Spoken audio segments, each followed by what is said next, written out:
Well, we kick off by saying welcome to the show. What's up, guys? State of Mind. Breaking it down a little bit here for the CES 2018. All the new tech that's been out or has been revealed over the past couple days. Just mind-blowing presentations. There is some amazing stuff that I saw from Intel, from NVIDIA, to Sony and LG, and just all kinds, just across the board, dude. It was crazy. Like, probably the most impressive, I would say, is either Intel's technology or NVIDIA, which is funny because they're both NVIDIA's got the AI, crazy AI. Dude, that they were talking about level 5 autonomy computer board controllers with 2 of these high-end, like, ultra powerful graphics chips built onto it, plus 2 secondary CPU type units. So it's like this ultimate powerhouse computer for processing all of the AI algorithms and everything they'll need to take in all that sensor data from those autonomous cars that they're working on. Yeah. Because they're working with Mercedes too, right? Yeah, they're working with their AI. Working with a few companies to really start rolling it out. They were talking about working with Uber here to get Uber's driverless taxi cab service underway here, and it needs to be level 5 autonomy,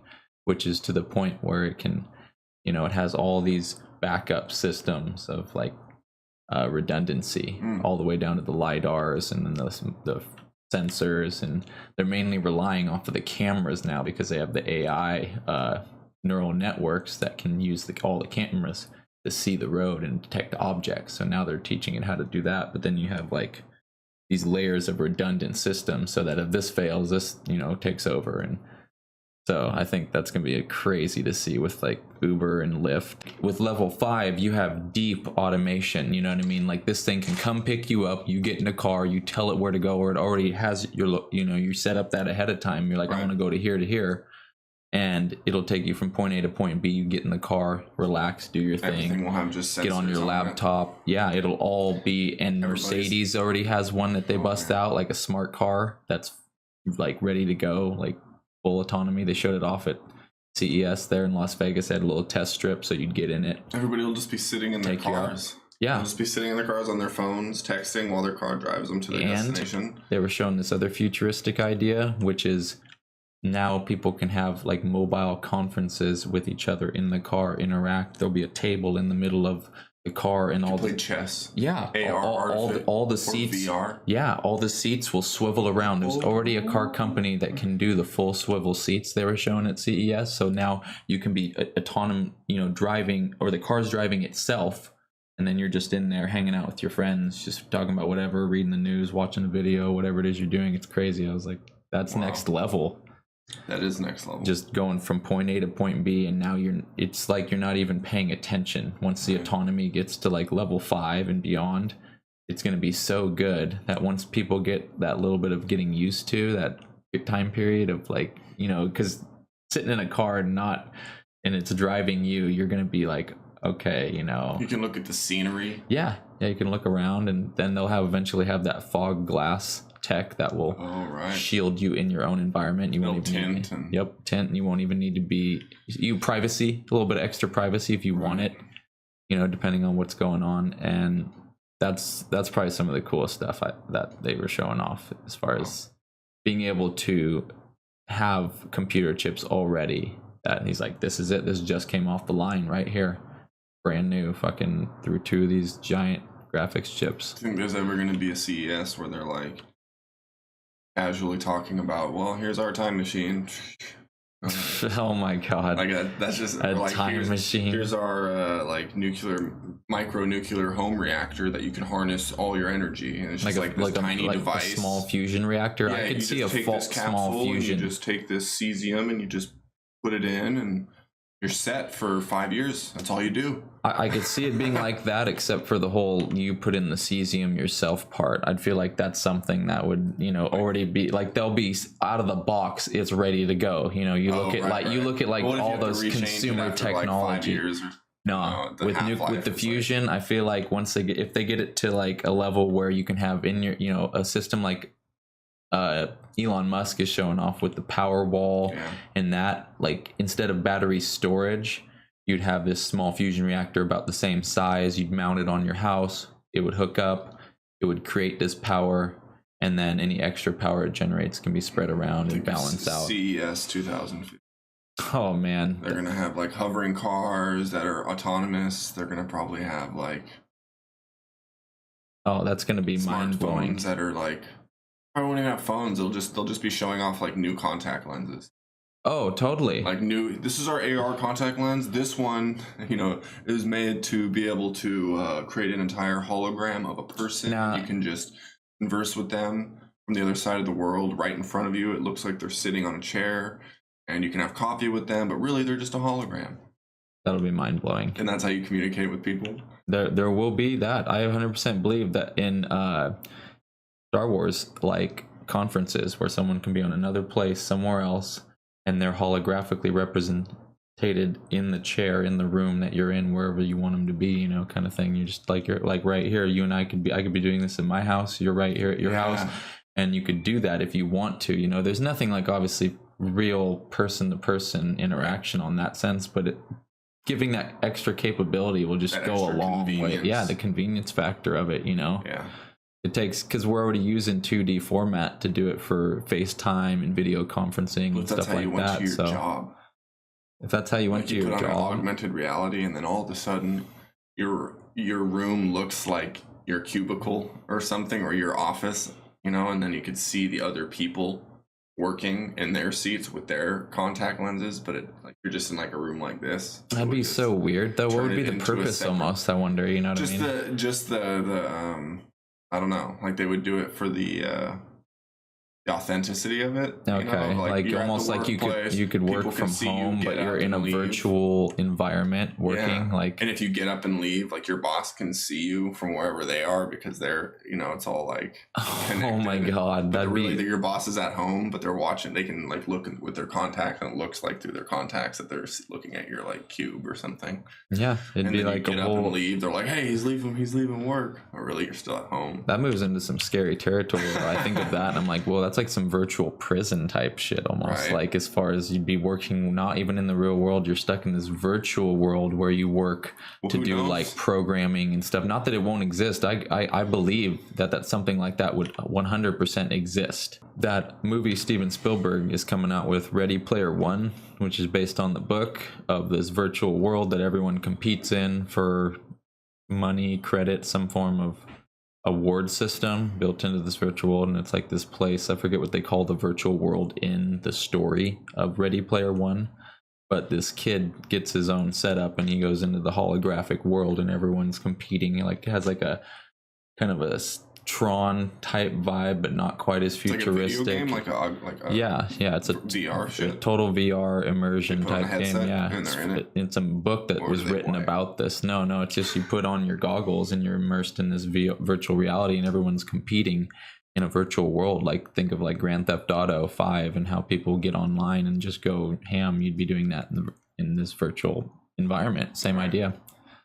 Just kind of a trip to think that we're moving to that level of immersion inside of realities. I can't wait till that's the next thing, to like you go with your friends to this building and it's all just has all the floors arranged with props, and they've got like 10 level designs that look the same as far as the arrangement, but different textures on them every time. Like maybe this giant cylinder that's laid out in the middle of the floor. In one map, it's a log that's fallen over like a tree. Another map, it's like a pillar that's broken off.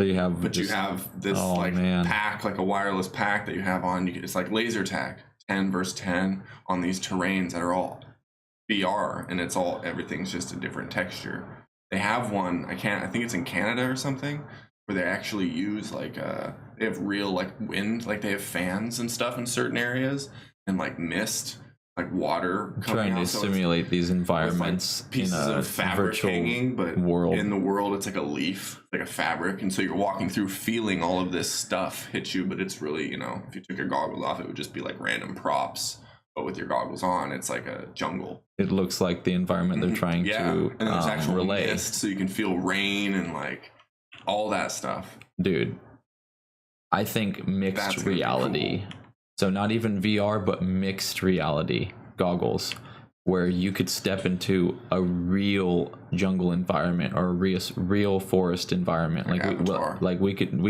could just go literally walk right out into some trail, and then if we want to put on our AR goggles, we throw them on, and we got our gear, and we're set up for it. And it just uses the environment. And it just tracks the entire environment, like scans everything in real time, overlays like Halo characters. I've always had this dream of playing Halo in real life, and I am Master Chief, or you are with your ODST trooper friends, and you guys are, or not even ODST, you guys are all Spartans, and you're rolling around together, just kicking ass, blowing up aliens, and it'd be so cool, just that dynamic of being able to move around in a real environment and then battle characters. Obviously, you'd look like a goofball to the outside.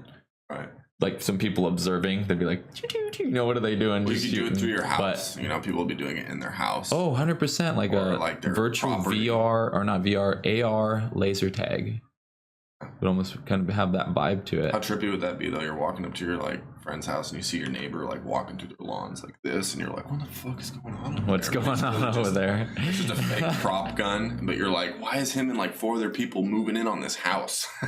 Really, it's just he lives. What if they get the hand tracking down to where you don't really even need to have hold on to anything? You can just pretend, and it's like, oh, that'll definitely be a thing. It'll probably. But I feel like there's nothing like really holding something. When it comes down to there'd be a real prop. You always use a real prop. But it would. But you'd have some kind of either a bracelet or maybe some kind of network of thin wiring that would be like a suit you'd put on, or maybe just a piece. Oh, I see what you're talking about. It would be not like veins, but it would be similar to where it would go to each finger, but it would be so technologically advanced that it would have motion trackers in it. So it would be glued onto whatever you're wearing. On it would create a 3D mapping. Exactly, and so it would be feeling of it'd be really down to the holding millimeter of accuracy of movement, because it's actually stuck to your glove, and so when you move your fingers, it'll detect all of that through whatever you're wearing. So you could. That's some Tron level stuff right there. It almost would be easy if someone knew how to do that technology. Just have a thin wiring system throughout your suit. I mean, it seems like it, but just imagine imagine making that. That'd be, dude. LED strips. Those thin LED strips. They'd have to go so detailed with that. Right now, I feel like 3D printing is going to allow for something like that to happen for sure. When we start 3D printing clothes and getting into that with the sports industry and moving into that aspect of making rapid prototyping. Back on CES. Oh yeah. What else do they have? So they had the micro LED or the micro LED. It's not micro OLED. It's micro LED, right? Samsung showed that off because it's not organic. It's not organic based, but it's this modular system of LED panels. Tiny. They're thin, but you can get pretty much whatever LEDs. I'm saying, they showed the diodes. They had 2 pictures that compared them, and they showed the type of diodes and regular LEDs, and they're way bigger than the micro ones. There's way more in a more smaller, tight range of space. Yeah. But they were just showing the modular capability, so you can build any size screen you want. You can make your whole wall, and it allows you could get artsy with the way you could mount these things on your wall and have them just displaying whatever you want. Christmas lights. There's just this whole level of capability with this micro LED, just modular, kind of futuristic vibe to TV screens. Getting close to that with wallpaper that everyone's always wanted, the wallpaper screens you've seen in it makes me think of that Disney movie that I'm sure a lot of people have seen, Smart House, an older Disney film, but basically all based on. That name is ahead of its time.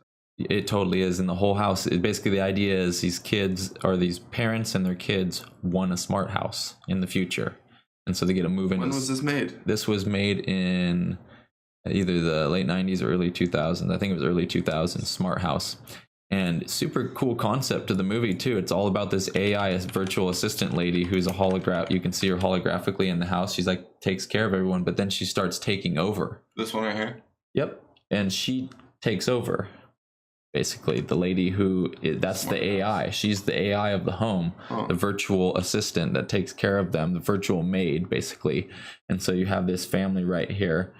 And everything just goes crazy. They end up throwing a party. And, 1999. Look at that. Way ahead of its time with the concept. You know, obviously we've transitioned into a lot of technologies this is before smartphones, dude. People didn't even know what was coming then. Yeah, Smart House. I always think of this movie because it's the only movie I've ever seen that was made around this time that was really touching on a futuristic vibe of the home and how it's connected. And she actually locks them in the home because she has control over the house, and so she starts getting like obsessive and wanting to. She brings this human quality to her. Siri. Yeah, Alexa. But 10 years from now, where they have that very human-like emotion connection to real people, and so she wants to be their mom because the dad is single.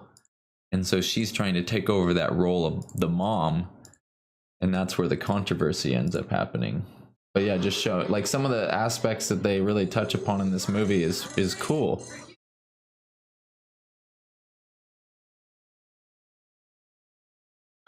Some corny stuff in there. It's Disney back then. Disney doing that fun, right? That's hilarious. Those little TV shows they did back in the day. Yeah, the graphics and everything. Way better resolution. Now we're moving to. Oh, Sony showed their new Aibo. But there you go. A first look at the adorable Aibo. I love it. I gotta have it now. Dude, it's gonna be wild. I'm like, whoa, some robotics. A product called Video Mono. This glove does something entirely different. It's so cool. It addresses the lack of paralysis that maybe suffered a spinal column in. So if you don't have full control or full movement or paralysis, so wearing this glove, it covers your middle finger and thumb, and there's titanium wires in here connected to the controller, and the controller can either allow for a grip or allow for a release. That's a cool idea. So it's touching upon that. Yeah, some prosthetic, slight additive to where maybe you have a little bit of a messed up hand, few fingers screwed up, and you can actually give you normal capabilities. That's fucking amazing. Wow. Yeah, they seriously showed off some fantastic technology at the CES. I'm just seeing that's my number one thing that I thought at the CES that they really touched upon was connectivity of everything. Like the Internet of Things is booming when it comes to everything can be connected, work seamlessly together with this balance. You're seeing the rise of these smart home technologies that are really starting to work now, like like you got the Philips Hue light with the power strip and some of these others. You're going to start to see the appliances get big with it and just more things in your home like that. And I wonder if they're going to have PCs, like a PC that can be controlled by wirelessly controlled. If it could be there's somehow a Wi-Fi receiver built into the power supply unit. Oh, you're talking about so you could turn on your computer. Yeah, that's been one of the downfalls is you can't do it. Like they might make something. I was talking to Nathan about this because I was interested if you could have some capability of being able to remotely switch on your PC.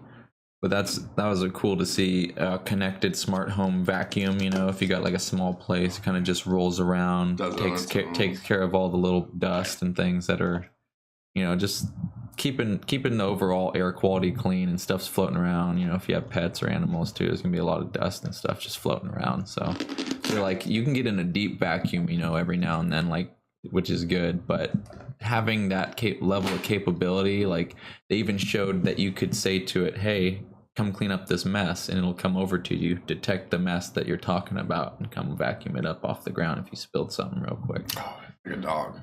Literally, yeah. Literally like just come clean this up. All the grease from the steak you just accidentally slid off your plate. Yeah, we're seeing the rise of robotics too, which I think is cool at CES. Like before, robotics was its own thing separated kind of from CES, just they're mainly around, but now you're seeing robotics becoming that consumer electronic where in the home you're seeing, like Sony showed off that pet Aibo. What was that dog? That was Sony's new Aibo pet dog. They had a couple they had a different version of that. Like it was 10 years ago. A pet dog, that's its purpose. Just a virtual, robot pet. It should be like a Wi-Fi plug-in or something too. It's right in the ass. Oh my god. plugging your phone to charge. But yeah, I guess they've added a little AI stuff to it, so you can give it commands, and that's cool. it actually has the functionality of almost like a real pet, you know. Oh, yeah, wow. So that's kind of interesting. I think we're gonna see, what I was telling people is, coming up here, as far as robotics goes, you're going to see companies who do delivery services embrace like robots that can roll around and deliver for like pizza and just who knows. I mean, we already have Uber Eats, but drones. Could you imagine? I think some drone level, maybe not right away yet, but I'm picturing for like pizza, a mobile pizza oven type robot, you know, that rolls around, keeps the pizza, not an oven, but it just keeps them warm, and it can hold 10 pizzas in it. So think of a Pizza Hut robot. Looks kind of like an R2D2, maybe a little bit square because it's got the pizza in there. And it has these drawers, like 10 of them, holds 10 pizzas. So it rolls to your house, you get a notification on your phone. You've already paid for your pizza. And then it just opens a tray. You grab your pizza box and it goes on to the next person. Check this out. Even crazier.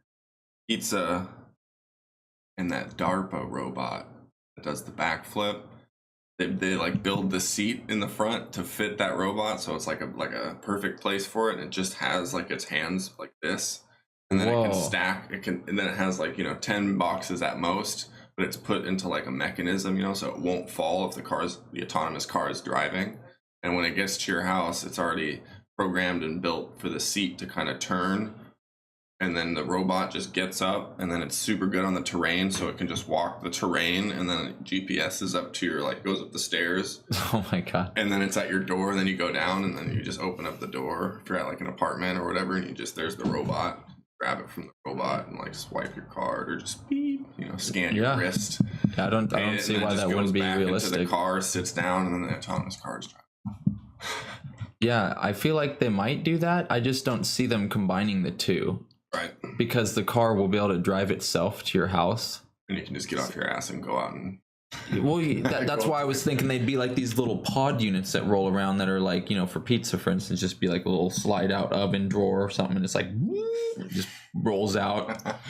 Here's your pizza. And it's nice and hot. Yeah, because it's a mobile oven. It's rolling around, big, bulky kind of thing, because it needs to be, and while it's in the car and driving. Cooks while it comes to your house. That'd be wild. It's prepped. That's why I was saying, like a mobile pizza oven. Yeah, it's prepped by a machine at the place, and then that machine puts it in the autonomous vehicle, and then it cooks it because it was already put, all the ingredients are on it, and then it cooks while it's inside of it while it drives to the... I mean, so when you get it, it's like fresh. In the box, fresh, cooked from the car, ready to go, and then you can just take your pizza or whatever delivery service it is. I think that'd be super simple. You'd see a lot of companies doing that, like going forward as far as delivery. Yeah, they have to be also energy efficient, so they got to be able to get from like all these places with enough battery to be able to make it realistic, because they're going to be electric vehicles. So I feel like that's definitely gonna be a big part of it is once those technologies all come together like in a good way, the efficiency of the energy. Honda though showed off some wild robotics, like broad range of stuff. Like they have because Osimo's, they still have Osimo, but what they're doing is they're branching out with some other ideas.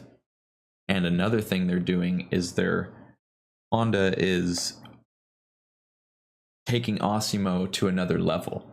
But they're doing it low key right now. They're not going to show off the next version. The next version you see of Osimo is going to be so futuristic that it's going to make like the original Osimo look like, some old school technology.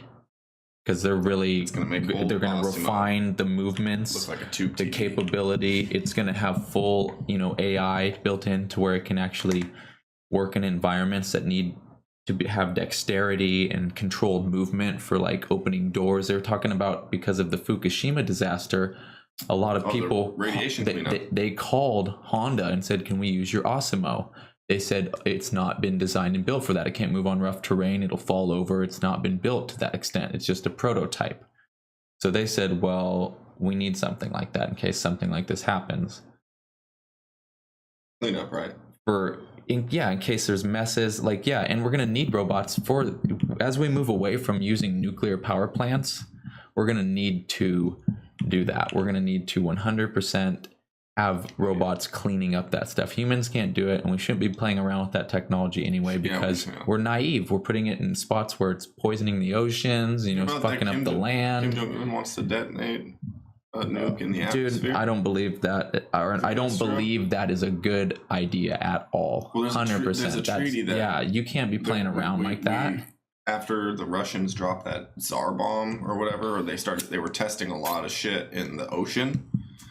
And I guess they did did their tests, however many they did, and then they were just like, okay, they blew up some ones in the atmosphere, but they made a treaty with like the U.S. and all these other countries, like, all right, no more blowing nukes up under the water and no more blowing nukes up in the atmosphere. Oh, 100%. And just in general, no more. That's nukes. Like that treaty that is agreed upon and needs to be kept. We're moving into an age where we've done enough to this planet in a short period of time. When you think about the empire of the Romans that lasted for 2,000 years did not have an impact that we've had in the past 150 years on this planet. It's getting to the point where we have to really start taking care of Mother Earth. We have to really become mindful and all work together in different ways with this technology and humanity, and all kind of bring a balance to it and bring an awareness to it. There's not enough. It should be used for mostly good, The majority of it should just be used for cleaning up the environment, figuring out how to desalinate water, figure out how to feed everybody in a way that doesn't involve harmful chemicals that you're, to the fruits or vegetables or meat that you're eating. As long as we can, and all the waste byproduct that's made from doing these things is handled correctly, and all the trash on the planet, we need to figure out something about that, that whole idea of we're just cleaning up it and flattening plastic, it out layer after layer after layer after layer. Like we were talking about, robotics are going to be able to go into these environments. Where's that technology? CES. Give it a couple years. Robotics is going to be so mainstream at robotics. You're going to see every company. You're going to see Samsung, Apple, LG, every single one of those companies in a 5-year period of time here. I think, from now till 2023 and going into that time frame, we're going to see all those companies come out with some type of robotic system that's going to be used on that level, humanoid type robot that can actually move stuff around and clean up, like we were talking about these garbage environments, landfills. Think of all the stuff that can be recycled, but a human cannot get in there on a big enough scale and do it and clear all that crap out. It wouldn't be health wise, it wouldn't be a good thing to even do, you know what I mean? So just the amount sorters. We already have that with vegetables. There's sorters for tomatoes, and it literally, and it's basically like a system where everything drops into this funnel. They showed that on Joe Rogan's show. And it's able to identify the green or the different colored ones, just unripe tomatoes. Exactly. It was able to see them and just. So why can't we do that with trash, with plastic and shit? It can just a coin machine identifies what coin you're putting in based on obvious slot differences. Because we don't put it into a plant, we send it into a big hole in the ground. So now we need to start. We need to start creating a train of robots that go in and take and clear through all that trash and find any materials that can be used and recycled. Once we start recycling all of the trash we've been throwing in landfills, that's going to really start to help, us clean up the earth. Because, we're burying our garbage, and we've been doing we need to have balance to everything when it comes to the environment. And we'll just have this perception that the world is a big place and that we can just use up whatever. And we're all guilty of it, obviously. Yeah, 100%. That they're a little bit of plastic that the wrapper they threw on the street, they're like, everything around me is just so big, I don't see that much trash everywhere, but I'm going to throw it down. They don't think of the bigger picture of it, that how everyone is affecting the environment and how it all is playing a part into what we're doing and what have we been doing. But we're just at a point now where we really need to become aware of it, take control of it, and clean things up and get our planet back to a state where it's, really just a clean environment. Our ocean should be thriving, but we've been pulling so much from the ocean, and I feel like we can be eating better, by doing it. All will start to work when we bring this awareness to it, when people start being conscious of their health / seeing that we're actually, the areas that we're depleting on the planet, the forests, these different environments, and we'll start to bring a balance back to them.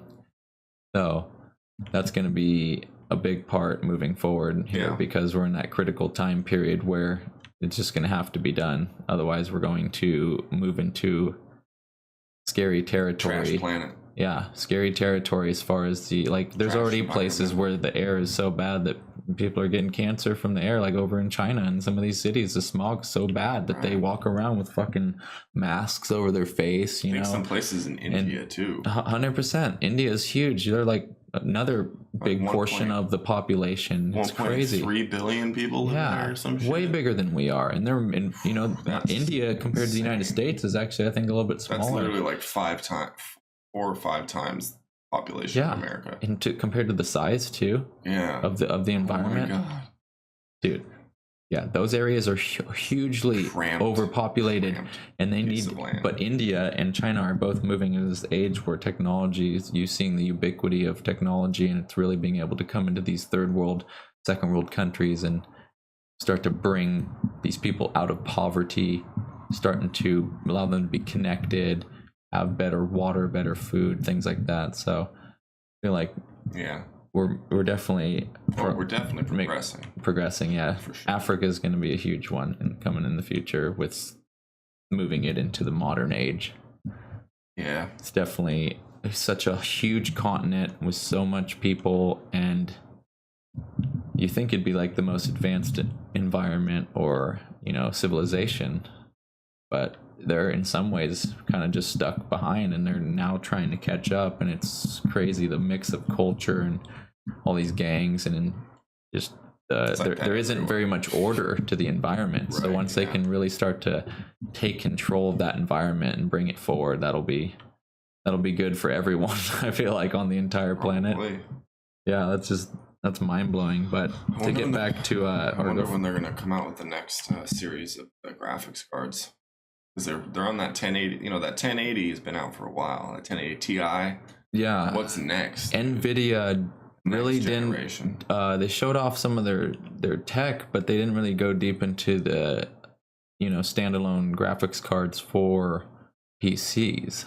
So I didn't really see anything on that. I know that they showed off the. Are they going to call it the 1090? Who knows? They might even go a whole new series. Yeah, they might move into the next series of graphics chips, which would be awesome. 1100 series.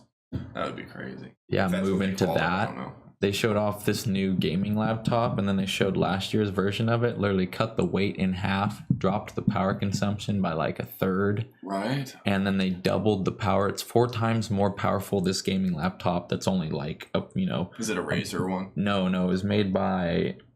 It might even be a Dell, like a high-end Dell Alienware, but it's sleek. It's so sleek. I've never seen it. Gaming PCs have always been bulky. Because the cooling. They got the cooling, the big graphics chip in there.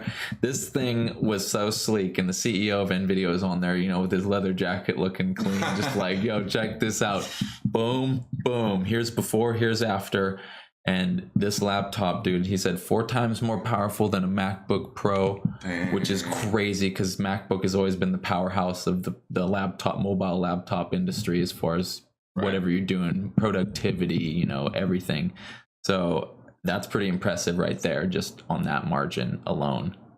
And for how sleek it is and the less power it takes, it's like, what, dude? We're getting to a era of time. They're like, yeah, we can do a teraflop of computing power on only 5 watts or 10 watts. And I was like, what, dude?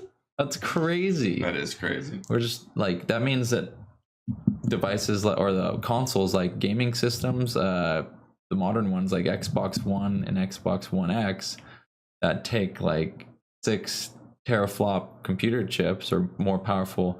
That means they're only going to be consuming like, you know, 30, 40 watts of power, maybe even less. Well, think if the 1100 series comes out, I think the next series of RAM is going to come out. They're going to come out with DDR5.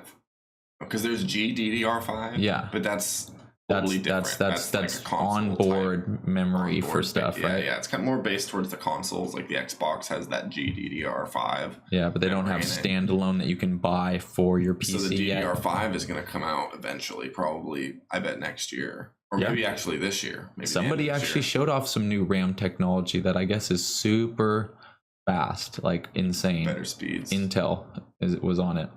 I didn't really get a chance to look really Intel deep. RAM. Oh, they might be talking about their. They're working on their some M.2s or their solid state RAMs. Yeah, it was. I didn't make note of that because I was just throwing other things out there. But that was that's something that I came across too. Some people think that like the RAM is going to be eventually not existent as an individual part. It'll be part of like the SSDs. It kind of already should be integrated because we're moving towards those. Basically, already is. It does have memory. What do they call them? System on a chips. Where we're getting to the point where now these computer chips that used to be separate components are able to stick everything onto one die. That's what NVIDIA was. That's why their conference was so impressive. They were showing a level of system on a chip where things used to be these individual plug-in devices that would go on your motherboard, or they would be on the motherboard. Now they're able to put them all on the fucking chip, dude. It was crazy.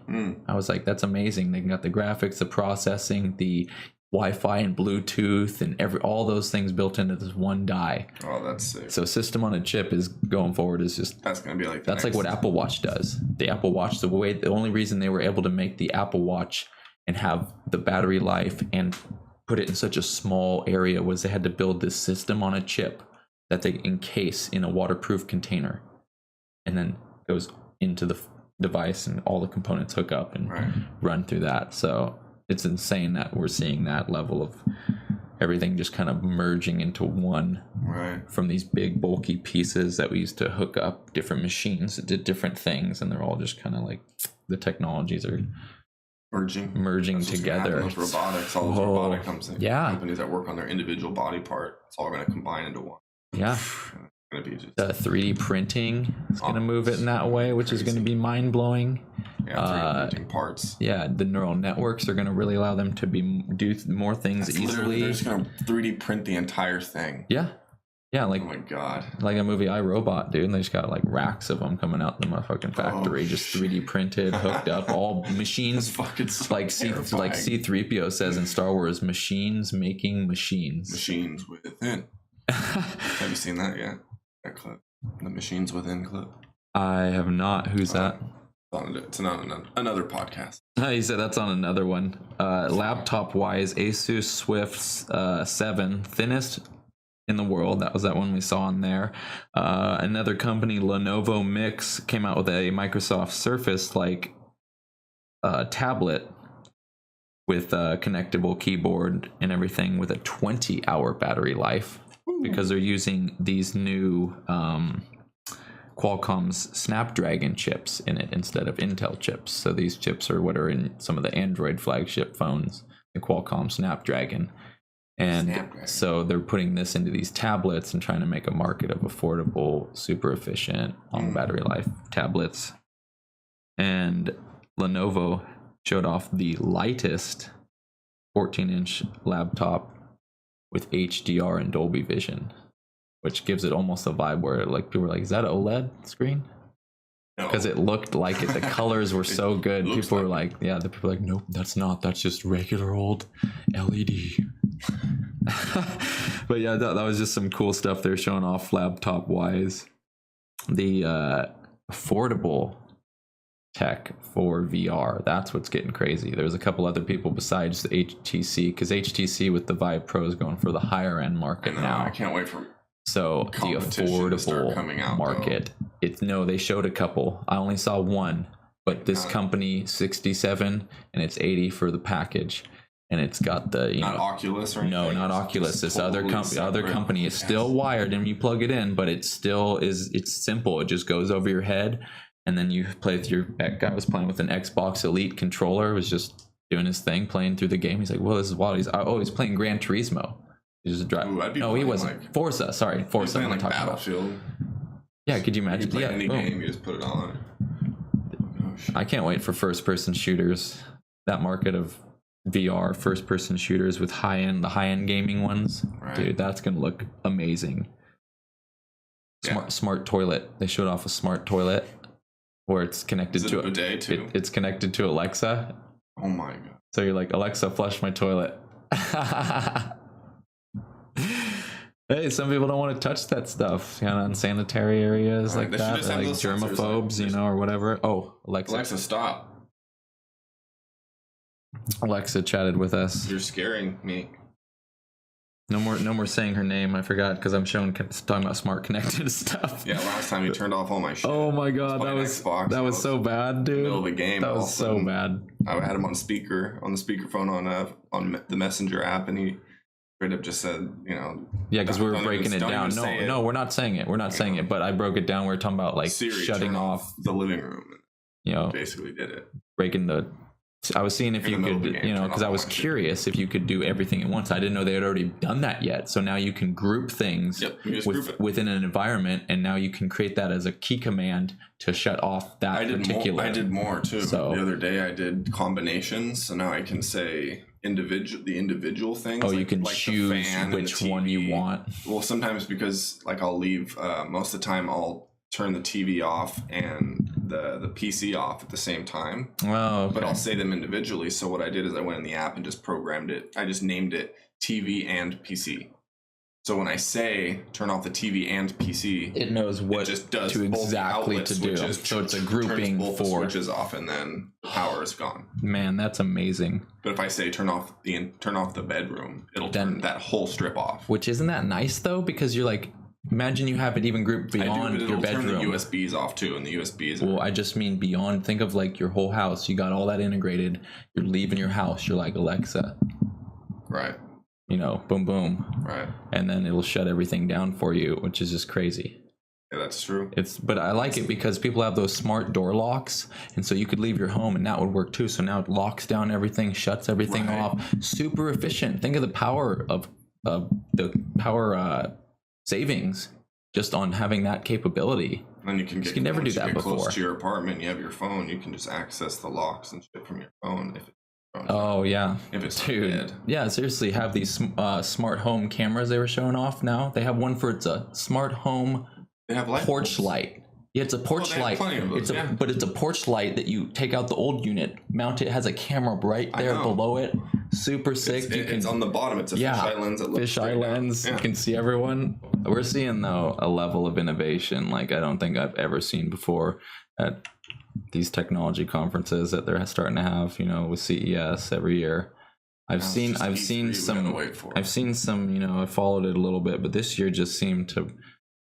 Just so much connectivity, and you're seeing the growth of innovation like never before, and now everyone can connect and work together in ways that have never been capable before, and we're really starting to see what Ray Kurzweil talked about, that exponential growth of technology. We're getting into the midst of every year we're seeing insane innovation. Seriously, before you know it. You said by 2029. 2030, right? Yeah. Actually, I think they also said, and then he said that, but there's another prediction that'll be by 2040, 2050, that'll be like guaranteed. Well, no, this is what he says. By 2045, it'll be an AI will be smarter than all of humanity brains combined. Oh, I bet, and beyond. That's what he said. 2045 was. I bet we're gonna create a computer. Scary. We're gonna create a simulation that's gonna be completely accurate of exactly what happened after the Big Bang, and we're going to be able to, it'll be like a time machine, but it'll be visual on a phone, like a video, like a real simulation. See the simulation. A highly advanced quantum computer created that took all of our data, and it was self-learning, and it takes all of our data that was pumped into it and learns everything or more than what we already have based on our data. It just goes and it calculates and it learns new formulas, putting all those patterns new mathematical formula. It uses Albert Einstein's, all the laws, all that shit. Seriously? And then all of a sudden we're looking at a visual representation of rewinding all the way, literally what that's just mind blowing. That seriously is just, dude. Yeah, we're moving into an age where. I mean, why is that? That doesn't even seem that bizarre. That seems like a total probability. It does. It just blows my mind how we're creating simulations of reality with our technology, like a reflection of our own selves, of observing ourselves in a, That's exactly what's happening. We're creating our own, next version of ourselves as far as whatever consciousness or reality or existence is, life itself. We're creating the next version of it, and we don't even realize it. Now it's starting to move into that era where we're building replica human type. Well, people are getting machines. Smarter too. All this data that we're all constantly learning. Yeah, we're going to see that getting smarter, and we know, if you think that about expansion of the consciousness, the way we think, how we, you know, like we'd all be geniuses in the 1800s.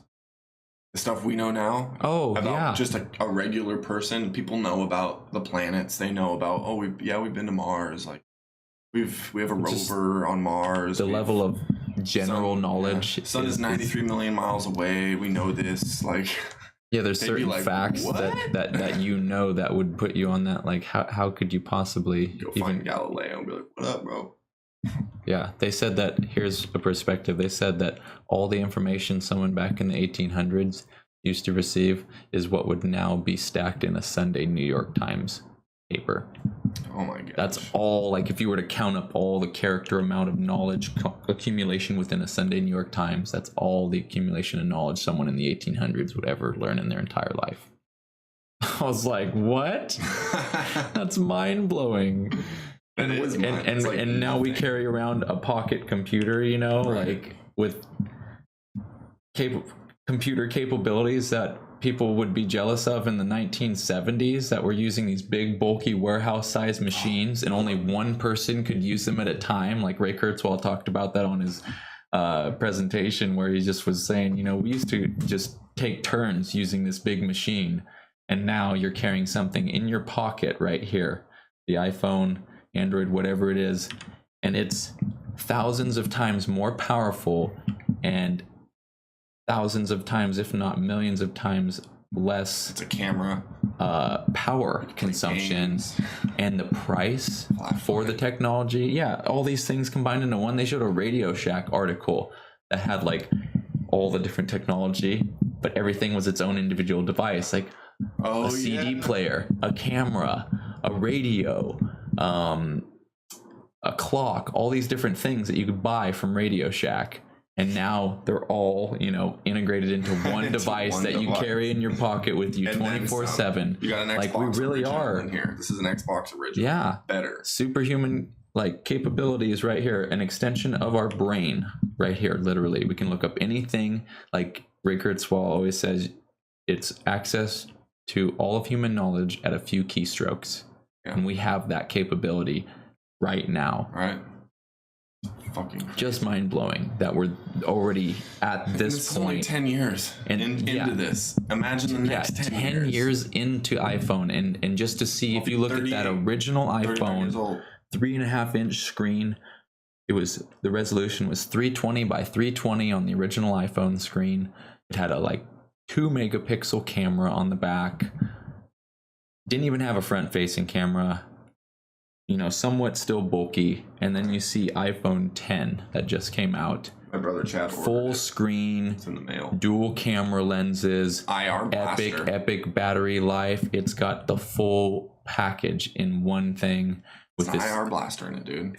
Facial scanning. It like the Connect. It'll unlock your phone 1/10 of a second. They went away from getting rid of the Touch ID because of that. But then at CES here, they showed off a phone company that can do the fingerprint tech built into the screen itself. So now OLED panels will have an area underneath where the scanner can shine through the screen itself it should and just be on the side. Read it. Since we hold our phones like this, just a tiny strip of a finger identifier. You'd go whoop, just by holding it normally. Yeah, there's a company who's actually done that.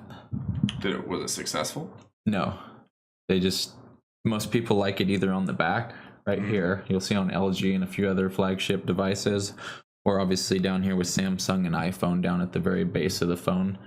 But now with the full screen device, we're moving to these, you know, bezel-less phones that look super sleek and kind of futuristic, moving to that futuristic phone era of sleek devices, good battery life. Everything's really good in that for the price you're paying for too. And that's cool that they're able to integrate it into the display, so you could have both. So if you need facial recognition / like dual biometrics, really allows for. Have you seen the double phone? Oh yeah, where they showed unboxing guy did it. That thing was sick, man. The principle behind it was how it was like this. You're able to fold it and set it up like that, so if you're hanging out with somebody, they can watch what you're watching. The other, and it was pretty much basically was two Android phones slapped together almost, in a sense, the way he did it, you know. And Samsung has been talking about doing that for years. They have a prototype video they showed off, someone at a coffee shop hanging out, and there's this girl next to him, and she's like, oh, what's that, you know?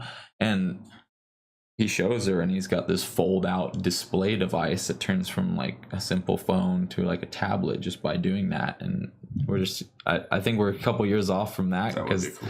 They haven't shown that. I guess CES didn't have a whole lot of foldable tech as far as like screens, but it's still getting down the OLED panels thin enough to where the fold can be right, and they have to be folded thousands of times. And there's they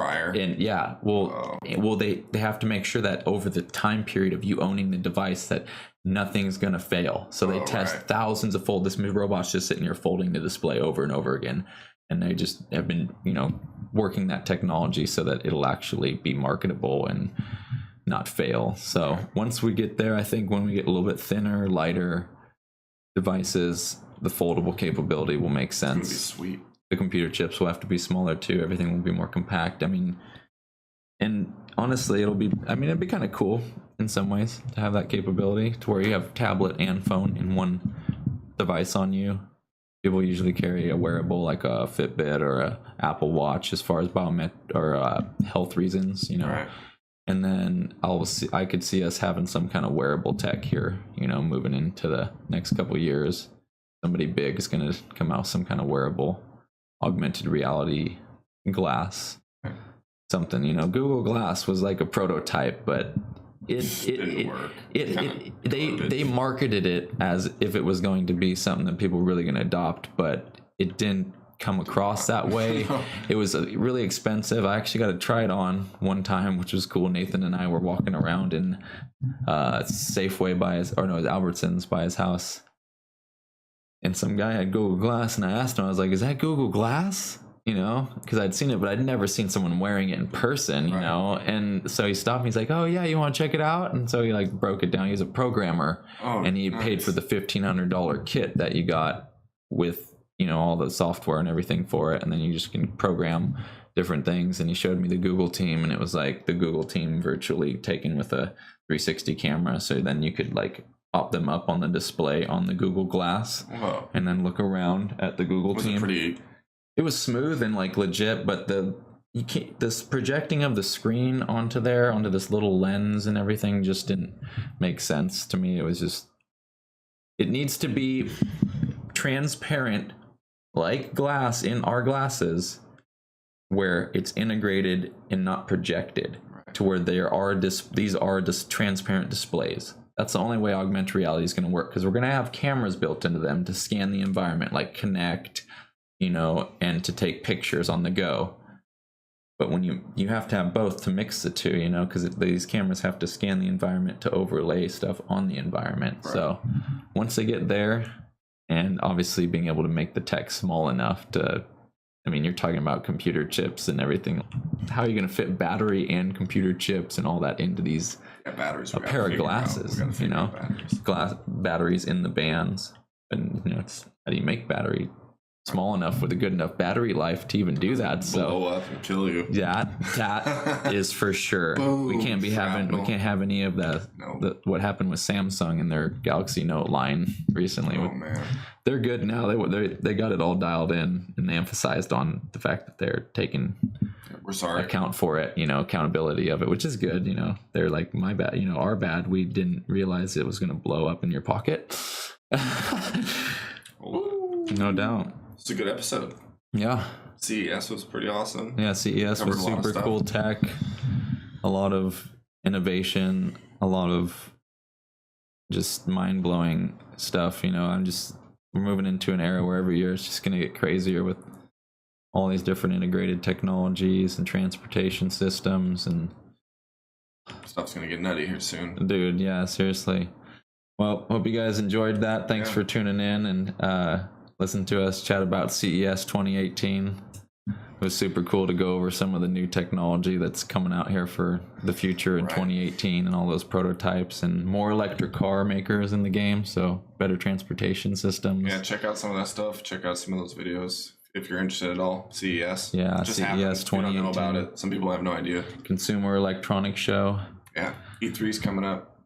Dude, it's a gaming. That's going to be awesome. It's the next Electronic Entertainment Expo. And there's a German when that is, but yeah. Super awesome. All right. Yeah. And we'll see you guys on the next one. Yeah, see you next time, episode 4. Thanks, guys, for tuning into this episode of State of Mind. Hope you enjoyed this one. Please leave us a comment down below.